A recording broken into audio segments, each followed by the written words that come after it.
Good afternoon, good evening, good morning, and welcome to another episode of ChatEBC, where we get to know more about some of our European Bridge chapter members.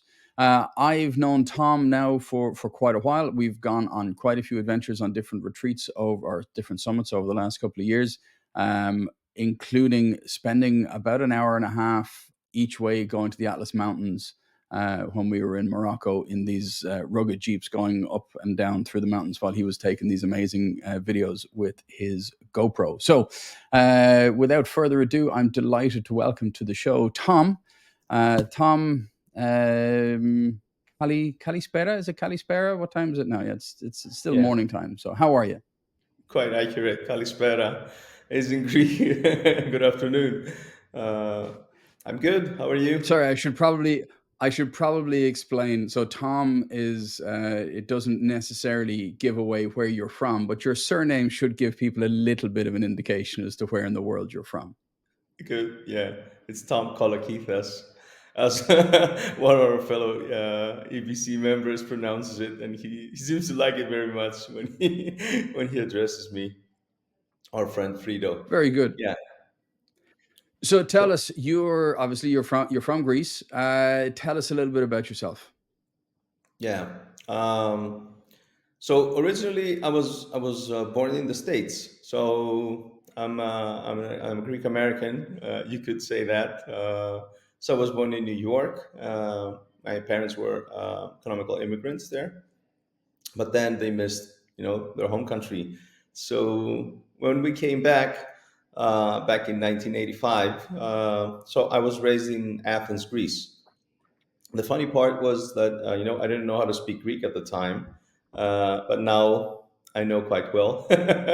So I went to school here. I was raised in a really nice country with a wonderful weather, wonderful food, everything that the tourists would like to indulge themselves when they come Uh here huh. to to have some rest. I got the best and the most out of it. Um, and back in the day, it was really the good times. We didn't have that much access to technology or TV or this whole things that I was really used to when I was in the US. But back then as a kid, it didn't seem that was quite a good thing. I really missed my cartoons and everything. But Well, I mean, just knowing what little I know of what you do, and we'll get into that in a few minutes. yeah. You've definitely made up for not having technology as a kid. So we'll get into that in a minute. So you grew up in Athens, and enjoyed life. Exactly. We were playing outdoors with a ball and all these retro things, which actually led me to find that early enough I had this passion about technology. I remember myself as a kid being without a lot of resources, but that made me a lot of resourceful. So I would try and make the most out of engineering, electric circuits, whatever I could get my hands on, which was limited. But when I say scarcity creates adversity, so somehow I really liked technology, and I was really trying to make the most out of it. Nevertheless, I was in an environment, my family did not have a technology background. We did have a Hmm. stereo, TV, a VCR. We had all these things. And I remember myself, back in my puberty, trying to create a home cinema out of my four speakers, that my dad had in his hi-fi stereo. So Okay. yeah, I grew up with really nice ambitions, and I really pushed myself to be resourceful and do the most with what I had. And So was this like using the family TV, or did, like, when I was a teenager, for example, a lot of places in Ireland, like, smaller TVs were becoming pretty common. So the kids would get like the old TV, the old big CRT TV that would be dumped into like the den or the small box room, and that's where the teenagers would go with their friends, and then the nice room is where the good stereo system was and the good TV was for the family. So when you did your cinema setup, did you have like the little kids TV and the massive stereo, or did you use the family TV and have a big TV to go with it? Yeah, I went with option two. So I'm not Okay. compromising. I would use the best that I have. So I would just, occupy the whole living room to create it in a home theater. I would borrow, a subwoofer from a friend so I could just test it and then bring it back. So it was a lot about, trial and error. But for me, it was heaven. And the drive was the magazines back in the day. There was this magazine called High Tech, which was the first magazine that was discussing about home cinema and this kind of technology. And also my physics teacher, in Lyceum in Greece, which he was also a fan of home cinema. Of course, his system was far more advanced. Um, because of his resources. But nevertheless, I remember Uh-huh. having some really nice conversations, which it's really joyful memories. It's doing something that I loved, and of course having the space and the willingness to explore. Being curious, trying to achieve things, and yeah, that was really good memories. And I think I mentioned this because I believe this is the period of my first touch point with technology and being creative with it, which actually if we move a little bit forward. So I was uh, going to say you've taken that. I mean, quite to the extreme now for what you're doing on a day to day basis, which for me is very exciting as a bit of a nerd who has an interest but not a lot of knowledge about this world. Tell us about what you're doing in your business. Yeah, yeah. I'll just so as an entrepreneur, I'll just give you a little bit information about this so that we can somehow connect it. So as an entrepreneur, I have Hmm. a group of companies which is called Tomako, Tomako, which is it is my name, Tom. Um, with the ending ako, which is something, a similarity that I found, within the Japanese culture and the Greek culture back in the day in 2017, no, 2007, which is, the person who is going to help us, in Greek, you would Hmm. call me thomako, which is, my close person that will help me, but also I find out from a friend of mine, Claire, who said, in Japanese, you could just, you could be tomako, which is, a person to go to for help. It's not exactly, but, I built it up in my mind. Okay. So, Very good. we found the name, which is what we wanted to do from the beginning. We wanted to build because technology is something, that usually is frightening people. They don't want to mess with it. They want to get the most out of it, but it's something that is fearful for most people. But for me, it wasn't, and I would say, on the contrary, I found out that with technology, I could get my life back instead of working that much because it saves Hmm. time. It gives me convenience. It can do the work for me. So also having this creative approach that as a kid I nurtured, but going into my adult life, I find out that being creative with technology can create magnificent things, especially in terms of brand engagement, games, events. And lately, we have been exploring, and it will be one of the things that the group will create initiatives. No, we will take the initiatives and create it into business. It's in uh, health and well being. So, mostly now, what we do is games, experiences, and through tech, we will enter wellness and health in a way which is forming right now. But so we do games. So we take technology and create games. So we create Hmm. games, actual games that you could play on Steam, on Nintendo Switch, on Xbox. So there's a company that and a lot of people that we do games. But we also take this kind of knowledge and technology, and we also do gamified services. And one of the, I would say, interesting things that we do is so we have this client that they do rehabilitation from for people that had a stroke. So what we do with them is so we create games and they've created a controller, and you put your hand that you have lost movement from the stroke, and you use it as a controller Hmm. to play the games, the specific games that we have created. And the result that the combination of this collaboration has achieved is 6 to 7 times earlier rehabilitation. So I think Wow. So it's building muscles for smaller movement to be able to be precise to grow it over time. Is that my correct understanding? yes, yes, it's a very good approach to what we are doing. So there's a team of Wow. neuroscientists. It's not only games, but I'm simplifying it so we can understand that one thing is not obsolete. It could through the creative process and the collaboration of very specific or specified people and technology could lead to higher results and improve the life of people. So, no, this is something that I'm really proud of, and our team and what we are doing over there. And of course, we're trying to build more. So, in terms of games, we're trying to build an ecosystem here in Greece that could connect with other ecosystems.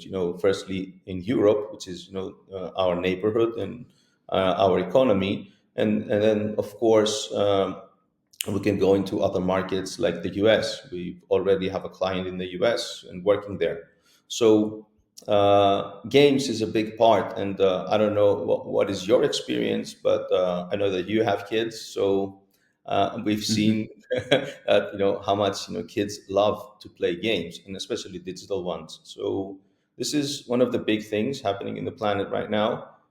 We have been Absolutely. monitoring how it's growing, but it's going to become more and more, and it's going to take a big place in the human world. Absolutely. Then the second is experiences. So what we do in experiences, it started, as I said, through brand engagement, brand awareness. So, but then it grew. It grew a lot, and we went into culture. It wasn't only brand. We saw that culture, especially museums, needed to have this, let's say, digital touch points for people to understand the information, understand history, but they need to have this interactive way, because you go into a museum and the kid would just look into an artifact, and there's a printed explanation, but there's plenty of them and it becomes boring. And having in mind that the attention span, not only for kids but also for us adults, has really really changed. It's depriving because we have so much Sorry, I stimulus. wasn't listening. No, I'm kidding. Hey folks, this is Steven. Yeah. Going on a break. TikTok is really destroying it. So sorry, go on. So when you're talking, so I've been to a couple of things in Ireland, which I don't know if they're similar to the kind of experiences you have. So I've been to one which is a Klimt museum, a Klimt experience, which had lots of light shows on the wall, but it also had interactive elements and interactive, not iPads, but touch screens that you could do different things. And they even had one station which had the VR headsets where you could kind of put yourself into a painting and things like that. Is that the kind of stuff? Because that was really cool. That was really engaging, and my teenagers really got into it in a way that they never got into the normal galleries. Yes, you couldn't. I couldn't have said it better. You explained your experience, and this is exactly what we do in terms of culture, and we have been doing it for quite a few years. But also, what we'd like to push a little bit further. We call it immersive experiences sometimes. So wearing a VR headset, you usually have an immersive Hmm. experience. And we have found out through our research and the collaboration with artists and very special people that you could immerse yourself without a mask. There's if you do some, if you follow some Yeah, when I was principles. in college, there were guys that were eating mushrooms that were immersing themselves without masks as well. So yeah, Okay, okay. Yeah, that is a way. That is a way. You could yeah. say that. Yeah, but we're not on that business. Okay, sorry. Yeah, Yeah. we use projectors, video projectors. Okay, cool. Yeah, yeah. So So we could, that's so you're talking about then being in a room where the projectors are like 360 around you, and yeah, you're physically in the room, or is that something different? yeah. You walk in, so you create an experience, and the room. Usually, we've seen flat walls in the room, But what we do is not, trying to project on a flat wall so you can have a ceiling, floor, and walls projection, and there's a video playing. We would like to have some architecture as well. So there's an actual architecture, and then we do, video projection mapping. So we adjust the light onto, the surface, and then when we say immersive, it needs to feel real. So we're trying to create, as realistic as we can experiences, so that we can have a storytelling and the message and the purpose for the visitor to experience.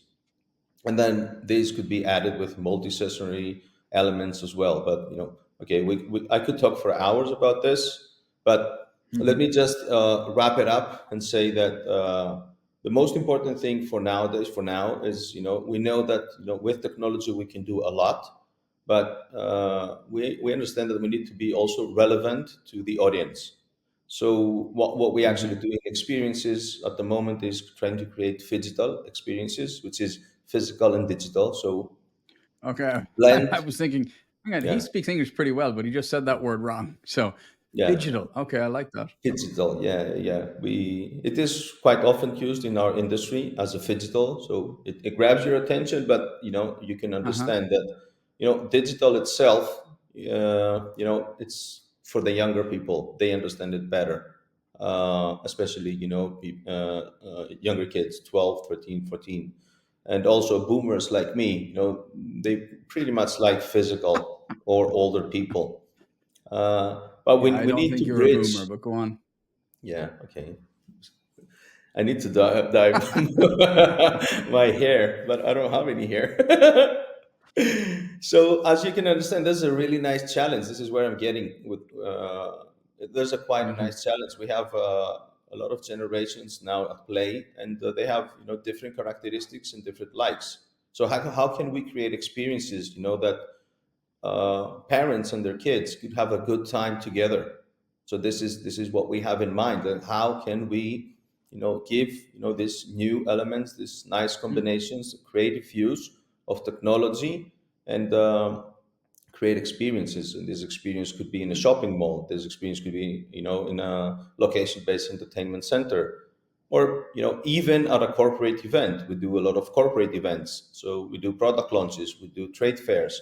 So our business expands in a lot of applications, but in the bottom line, what we actually do is doing, we're creative technologists.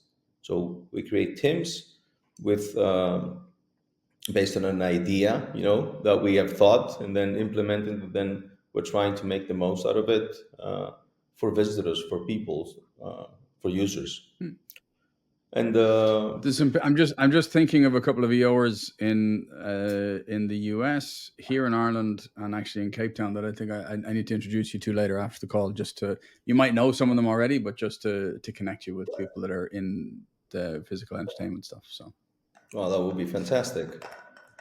So you had a love of technology from a young age. You got into gaming, the creative gaming. You got into the VR sets. You got into the what fidgetal. That's a word I'm going to add to my dictionary now. The fidgetal world for events and stuff. But did this all span from a love of technology, or how did you get into those? I mean, I can see where those leaps kind of come from, or those bridges come from, but how did you start getting into all of this? Did you start by just creating games in college, or what? How did you get into it? All right. That is a really nice question, and yeah, I really hope that you will grab something. And I think that the origin of how do I got into business, because okay, I think that early enough I said that I had this like this craziness in my mind about technology, but I think I harnessed and understood how can I channel this talent, this this power through advertising. So when I finished my military obligations in Greece, because in Greece we need to go to the army. So when I finished Hmm. and I was discharged, I was working in the advertising market, and through my experience over there, I got trained to understand how do we serve or trying to sell products and services to clients, to audience, and through that process, it gave me a lot of understanding, of how can we use technology. And this is, what I offered into the market, into the companies that I work. So I would go into a brainstorming session, and I could offer ideas of how can we reach our target audience, let's have it like that, or the clients, the consumers, with the more technological way. And what I did, I was trying to be relevant. But in order to achieve, when an idea went through and the client bought it, it wasn't only the idea. I need to find the right people. And this is what I would like to share. I needed to find the right people, the right scientists, or the right engineers, or the right, art people. So in the end, this is a team effort. This is a team result. When we go into and create, let's say, I could just go back for explanation, a museum. It's not only the creative technologist. It's, people that are experts in history in museum. We sit down and work together with them. We need to understand, what is the importance of the message historically for a museum to pass through. Then we need to have UX experts. We work a lot with UI experts, with behavioral analysts, with neuroscientists. So there's a lot of people that we are involved with. And I think through the years, we became good at our work and what we do, because we worked together with the right amount of people and the right specialists. And this leads to something that we share in EO, which is, the value of, being always a learner, which is very, very important. I had a conversation last night with a friend at my home who said, when he went to his college in the US, the dean went to visit, and he gave two advices. The one was, do not expect that you will do the job that you are starting right now in your life. And the second one was, expect to be learned here, to always learn something new so you can adapt to the challenges of life. So, being always a learner and working together as a team with a lot of people really helped us, be up to the challenge. And So when you're thinking about what you've built so far, when you're thinking about the entertainment, the games, the experiences, the healthcare, and the medical stuff, what's on your mind at the moment? Is there anything that you think maybe coming down the road is something that's exciting to explore, or something that maybe is potential to cause problems and you need to start mitigating against it? What are you thinking about at the moment? yeah, I agree. This is an interesting question. There are things in my mind, and specifically, it's, the use of AI, and I'm seeing it quite seriously, but not with fear. It's not something that I'm afraid, but I'm really concerned of, how will things, evolve, and how fast. Because we've seen within the last, year, within 2024, the acceleration that gave to our business, and how, let's say, not enough, or how less capable we are to harness this kind of power. We cannot, put it into business. Things are moving very fast, but there's, let's say, this low technology readiness level. And even though we can move fast, the adoption, it's really slow, and it's Hmm. small. So, But is the but adoption of things are AI, so evolving. in from a ChatGPT point of view, I think that the adoption of that has been outrageously fast. But maybe adopting Yeah. it into everyday life is maybe not as quick as some people might have thought. Yeah. So, yeah, this could be an interesting standalone conversation. How exactly generative AI, and especially, like ChatGPT, has been adopted. But in my Hmm. experience, in what I've experienced with my business and social circles, there's a really light touch point. There's no actual methodology use of, the AI in our everyday life, especially at Hmm. work. We just go and ask. a question, and we just take an answer and then we kind of implement it. There's not an actual training of AI within a company. Most of the companies, uh, there's not an execution and implementation plan within the companies. It's just a test environment, and because we're discussing it a lot, for me, in my experience, it doesn't mean that people really understand. Let's say, Hmm. because you mentioned generative AI, but for me it was a little bit more generic in terms of AI. And for us, AI means, maybe we don't need 20 developers to or 20 engineers to write the code anymore. Maybe we just need two to oversee the code that AI has written. It's a Hmm. generative AI for the conversation's sake. So this is a challenge. And what would be the quality? What would be the rights? The intellectual property behind this. There's so many questions that we could not answer at the moment. Everything is so innovative. So, in a short, Hmm. AI is something that I'm trying to get myself around and then trying to learn as much as I can. There's a big discussion topic with all of our colleagues, but still, I think it's a really early stage, and it will accelerate. And this is something that we're trying to harness, or let's say, be prepared for, in terms of how could transform our business. But in a major way, this is kind of what we are expecting, and the impact that it could have into societies, workforce, or connected businesses. But it's a huge topic that It's a huge topic. It's for another level. But this is what's Yeah, in my mind. it is a huge topic. Maybe it's something that I mean, I know we did a generative AI workshop with Dave as part of our virtual EBC learning, which Yeah, but it is a huge, huge topic. yeah, and it's constantly evolving. So Hmm. there's a group chat in WhatsApp that we have. There's some really interesting things being discussed there, and immediate information coming in. So yeah. Interesting. So just to change tack a little bit, um, Okay. how long have you been in EO? You're in the Greek chapter as well as the EBC, is that right?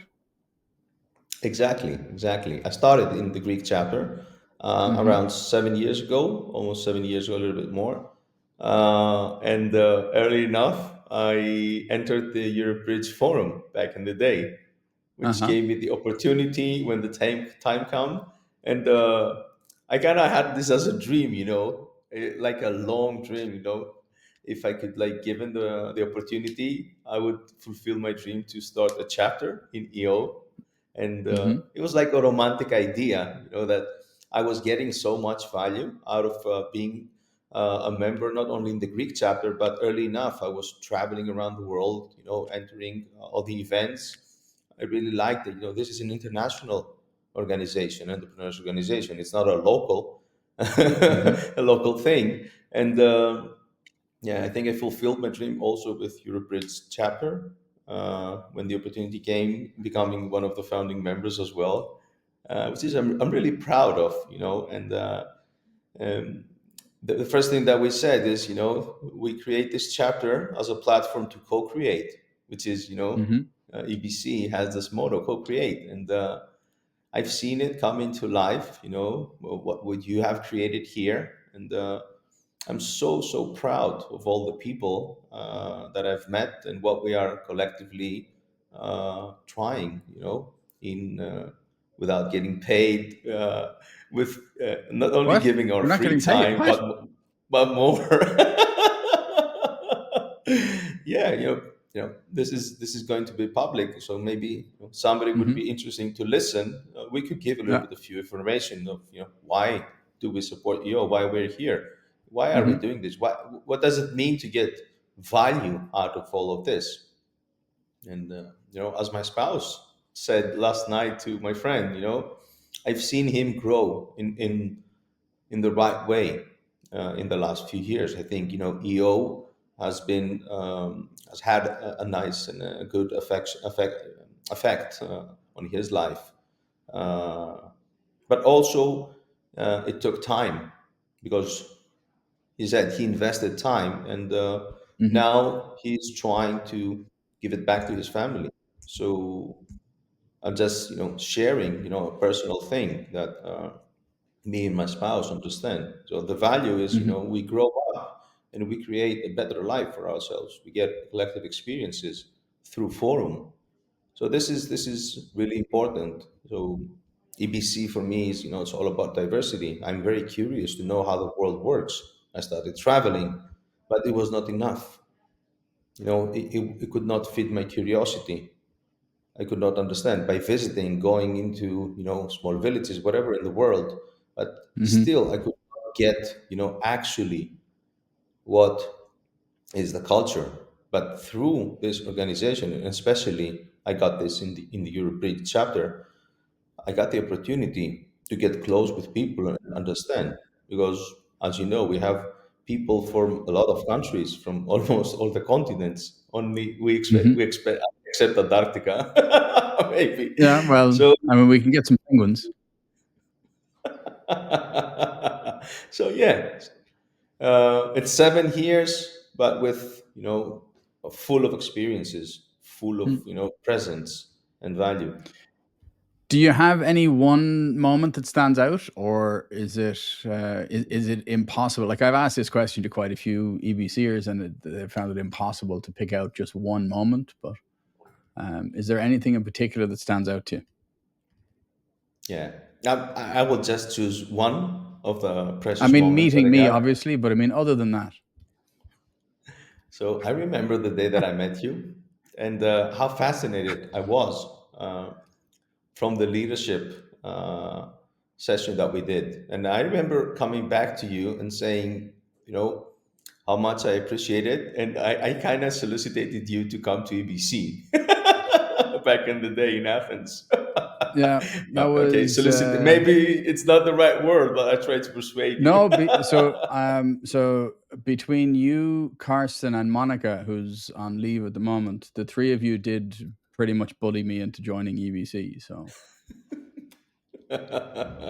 Yeah, I really believe that you would be a fantastic fit, and EBC be a fit for you. So Mhm. when somebody interviews you, we'll get to know a little bit more about that. But Yeah. so there was another Yeah. The part in only the question. the only interviews going with me are police interviewers. So, I have five random question generator now. So these are five Ooh, random questions that have been created. So you have no idea what's. I don't even know what's coming up. So the okay. first question is, what's a skill that you would like to master? All right, I can play this game, but you will have to answer as well. No, Is that it's not how okay? the game works. I'm the interviewer. We're getting to know Ah, you. okay. All right. You make the rules. So let's go again with a question. What was the question? What's a skill that you'd like to master? Patience. Patience. Very good. Um, what's a book that has changed your perspective on something? No rules, rules.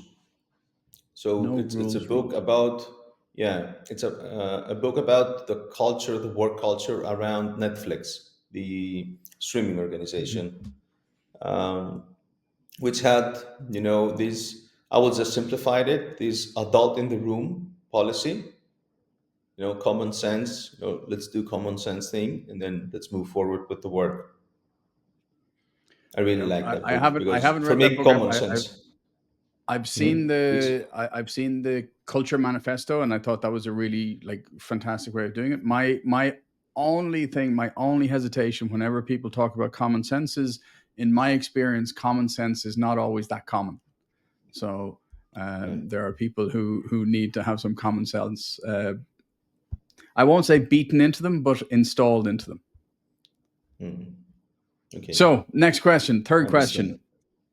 What's the most interesting thing you've read or seen this week? Um, yeah, I would say the Olympic Games opening. Hmm. It's not the actual peak, but it was quite Yeah. close. I'm not only from my let's say work perspective, but also because I'm related to what they've created as a creator as well. But also in terms of being bold and trying something new. Hmm. And this is something. Let's start by saying interesting. Personally, I liked it, but this is subjective. This is my opinion. Yeah. But No, no, nevertheless, that was I one thought it of was the really things impressive. that are memorable. Within the last week. Very good. Fourth question. Now, this could be an interesting one to put on the list for the future summits. What's a place you've never been but always wanted to visit? Antarctica. Antarctica. Okay. Yes, yes, and hopefully I will get to go in 2025. Uh, so I'll get back to you and share my Okay. experience. Well, it's definitely something that could come up in a forum. Yeah, there is a trip in EO every year that it is being planned, but I will probably make it a part of my round the world trip, which will be in the southern hemisphere. I've already done it in the northern one with trains, but I've planned a round the world trip, which will probably also include Antarctica Wow. for Okay. Cool. 2025 or 2026. We'll see. I'd be interesting to see your list. So I have an app on my phone where I can mark all the countries that I've been to see how Hmm. many that I've been to and how many are left. It'd be interesting to see that for yours. And final question: what's something you've done that you never thought you'd do? Now, let's keep this family friendly and legal. We don't want you admitting to anything that is in the public domain. So, what's Why something you've are we done that you never recording? thought you'd do? We're recording, so be careful. This is not forum confidential. Uh, yeah, I've done a few things. So, okay, I mentioned that I've done the round the world trip in the southern hemisphere. Hmm. So, the way that I did it is, by trains. So, when I actually started planning, I got influenced by a really close friend of mine that she likes trains. She's very stoked with trains. So, I got so much influence that I did the round the world trip with trains. So I've crossed Asia with Trans-Siberian. I've crossed the States, with a train, and I've crossed Europe from London to. Back in the day, it was London. UK was still in the Still EU. part of Europe. Okay. So yeah, so it was from London to Milan, and yeah, I think that was something that I did not expect, out of myself, and also because I like convenience, I like luxury. I don't have a Hmm. problem with simple things, but I would prefer convenience. And I did the round the world trip backpacking. I also did Okay. the US part coach on a chair. So Hmm. I did try a few new experience and went out of my comfort zone with that trip, which led to a lot of learnings and understandings and the capacity that I could potentially have. And how can I also control what is in my mind and what can I achieve? That Very is a cool. quite a nice conversation as well. Going Yeah, to yeah, around the world trip that backpacking. sounds like a really, really interesting dinner conversation. So there's one question that was asked by our last guest, and our last guest was James Birchall. Sorry, Birchall, James Person. Birchall from the UK. So his Correct. question is: if there's one role that you could take, be that business or personal, that somebody else is already doing, what would that be, and what do you want to do better, or why would you want to take on that challenge? Mm. So if you can think of like a CEO of Yeah. a company that you admire or a sports person, it can be personal, it can be business. What's a role that you would like to take that somebody already has, that already exists, and what would you either do differently or why would you enjoy that challenge? All right. So yeah, there's a lot of options in my mind, but what I would Hmm. just boldly choose, I would like to be in the advisory board of the President of the United States. If I had to Hmm. choose one, I would choose Barack Obama. Okay. But I could also do Trump, for example, because of all this controversy that he has. So Hmm. for me, it will be interesting to serve in the advisory board of of one of the presidents of the United States. It doesn't. It's not necessarily have to be a very specific president, but I would like to have that role. Um, in terms of the second part, what would I do better? So I would approach it. I'm playing it in my mind, but I Yeah, think yeah, what I okay. would like to say is It's definitely not an answer I was expecting. This is really interesting. Okay. thank you. For me, it is important because I'm going to be positioning myself there, or giving the option to be selected to serve, to offer. So I think it's not a matter of better or worst, because results are being measured out of the outcome. So what I would have to offer is my creative approach into things, and especially the use of technology, which is one of the most important things within the last few years and for the future as well. So I think I would be useful in terms of what can we do with technology, especially implemented in kids, in schools, in education, in health. So there's a lot of important factors that technology is going to be playing a really big role. Should be advanced, should we stall. There's how do we educate people so that they're not afraid? How can we move forward? So there, in another discussion, especially in terms of health, what technologies could advance within the next 5 years, and how it could really help people, especially Hmm. trained doctors, and that doctors will provide, Okay. the physicians will provide the help. But technology could advance, their knowledge, their physician as a physician, their practice. Hmm. So they could be trained to have results early enough. So within 1 year of training with technology and simulations, they could have the effect that in their actual professional life could get in the 10 year. If we got this, can you start to understand the exponential Yeah, growth yeah. of you know that it could have on people? That's I mean, there's like four or five dinner conversations that you've brought up now that are going to lead us to having very, very interesting conversations. And hopefully, the whole point of this, the Chat EBC, is to spark more ideas between people who might not have been able to spend some time together. So hopefully, I mean, it has definitely sparked some questions as to what I'm going to be talking to you about the next time I see you in Ljubljana.